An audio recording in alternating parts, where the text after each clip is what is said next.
फ़खर, आपसे शुरू करेंगे और आप हमें थोड़े से डिटेल्स बताइएगा जो आपने दस्तावेज़ात देखी हैं, क्या क्या है उनमें और किस तरह से वो प्रूव करता है कि ये इल्म था न सिर्फ शहजाद अकबर को बल्कि इमरान खान को भी।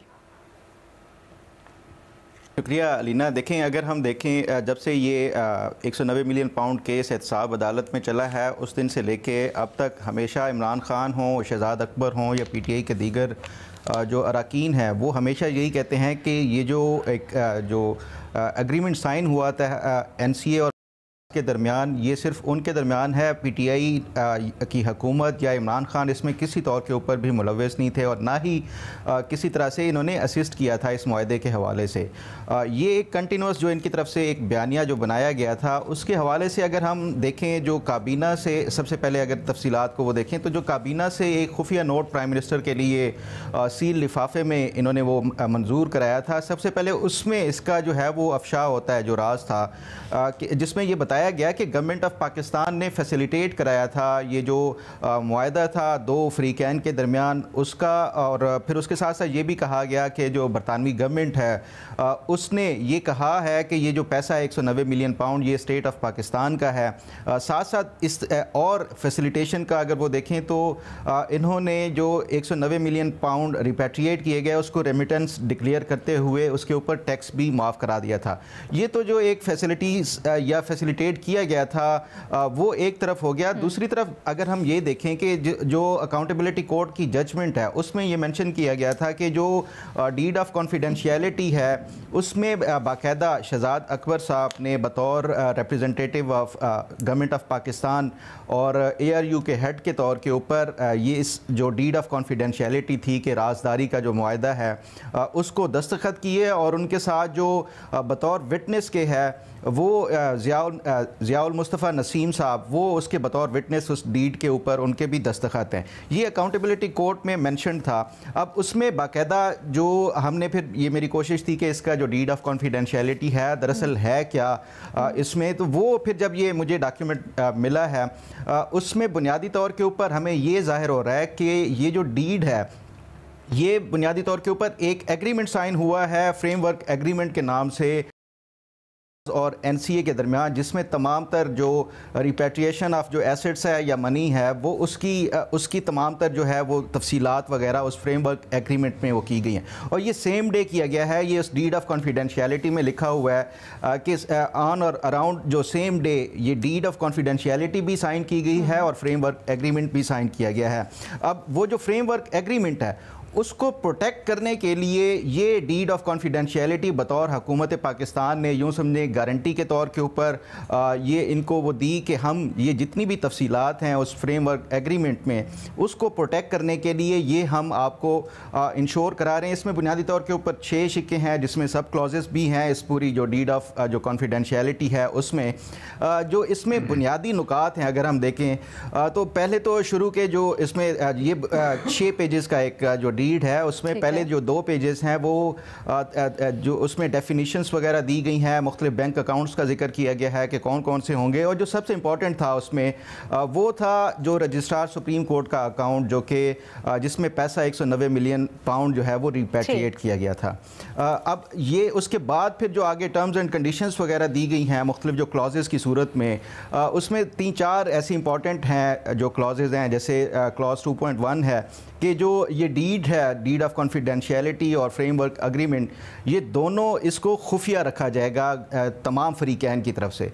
फिर उसमें दूसरा एक और क्लॉज है 2.4 उसमें ये कहा गया है कि जो दोनों फरीकैन हैं यानी जो फ्रेमवर्क एग्रीमेंट जिसका दरमियान वो साइन किया गया है वो दोनों फ्रीकैन उनकी इजाज़त के बगैर जो तफसीलात हैं वो शेयर नहीं की जाएंगी। फिर इसी तरह 2.6 एक जो क्लॉज है उसमें यह बताया गया कि हुकूमत पाकिस्तान अगर किसी को जो फ्रेमवर्क की तस्हीह करना कोई फ्री इसमें से यानी हो या NC हो अगर इस फ्रेमवर्क एग्रीमेंट में कोई तस्हीह करना चाहते हैं तो उसमें हुकूमत पाकिस्तान ये उसकी इजाज़त देगी।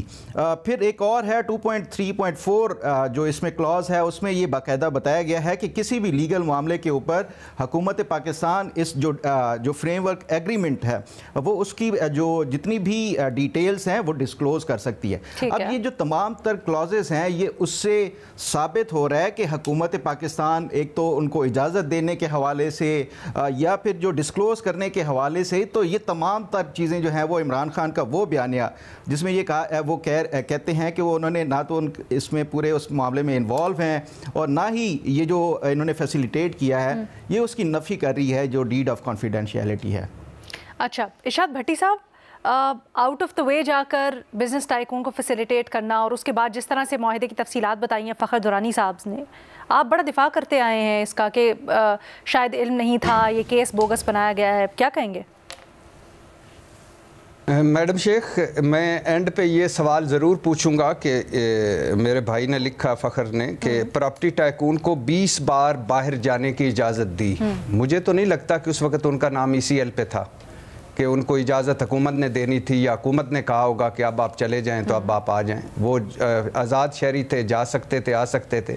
और शहजाद मलिक भी गए और एक मरतबा तस्वीर भी आई उनके सामने वहाँ लंदन में। ये तो रिकॉर्ड का हिस्सा है। वो तो ये ज़रूर बताएंगे कि क्या उस वक़्त हुकूमत ने उनको रोका हुआ था।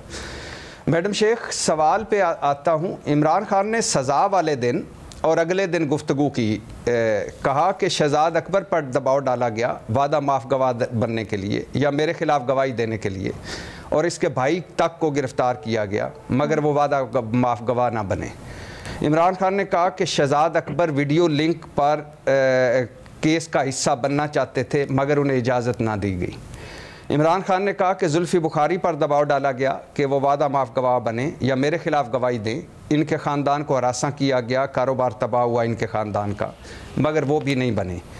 प्रॉपर्टी टाइकून का ट्वीट तीसरी मरतबा आया है और कहा है जितना जुल्म करना है कर लो, गवाही नहीं दूंगा। मैडम शेख, प्रॉपर्टी टाइकून बाहर है, किस केस का हिस्सा नहीं बना। शहजाद अकबर बाहर है, केस का हिस्सा नहीं बना। जुल्फ़ी बुखारी बाहर है, केस का हिस्सा नहीं बना। नेशनल क्राइम एजेंसी और प्रॉपर्टी टाइकून का मुआहदा केस का हिस्सा नहीं है। मैं आगे बाकी बातें वो छोड़ देता हूँ कि हसन नवाज़ का 1 हाइड पार्क या डबल कीमत पर क्यों ख़रीदा गया और क्या ये रिश्वत थी वज़ीर आज़म नवाज शरीफ के लिए। और अगर प्रॉपर्टी टाइकून शहजाद अकबर जुल्फ़ी बुखारी नहीं आ रहे तो वो डॉक्यूमेंट अब तो हुकूमत दूसरी मरतबा पीपल्स पार्टी और मुस्लिम लीग की है, तो हुकूमत दरख्वास्त कर सकती थी कि ज़रा वो खुलवाएँ वो मुआहदा जो असल मुआहदा है। और इसको भी छोड़ दीजिए कि पैसा मुनाफे के साथ मिल चुका ट्रस्ट, यूनिवर्सिटी, ज़मीन हुकूमती तहवील में, और 14 साल सज़ा, उम्र कैद सज़ा यानी इस बात पे, और बुशरा बीबी को 7 साल सज़ा, तोशा खाना में 14 साल सज़ा। हालांकि वज़ीर आज़म इमरान खान थे, वज़ीर आज़म इमरान खान थे, वो कोई पब्लिक ऑफिस होल्डर नहीं थी, लेकिन छोड़ दीजिए। सवाल ये है मैडम शेख कि ये तो इमरान खान कह चुके हैं और 2-3 बार कह चुके हैं कि पैसा वापस लाने के लिए हुकूमत का किरदार था। इमरान खान कह चुके हैं कि अगर हम मुआहदे की मंजूरी ना देते तो पैसे वापस ना आते। सवाल अब ये है कि ये पैसा मनी लॉन्ड्रिंग थी, ये नाजायज़ तौर पर कमाया गया था पैसा था, या ये ब्लैक मनी थी। सवाल ये भी है कि प्रॉपर्टी टाइकून ने कोई जुर्म किया, ये क्रिमिनल प्रोसीडिंग्स उनके खिलाफ हुई या दो फरीकों में तस्फिया था। सवाल ये है कि पैसा जो प्रॉपर्टी टाइकून का जो सबसे बड़ा सवाल है कि ये उनका अपना पैसा था या पाकिस्तान का पैसा, और ये पैसा सरकारी ख़जाने में जाना था या सुप्रीम कोर्ट अकाउंट में, और सुप्रीम कोर्ट अकाउंट किसने दिया। तो अब मैडम शेख ये तो कोई बड़ी, मैं तो इससे क्या बयानिए को मुझे तो समझ नहीं आ रही कि ये शुरू से एंड तक जो कहानी है इसमें क्या है।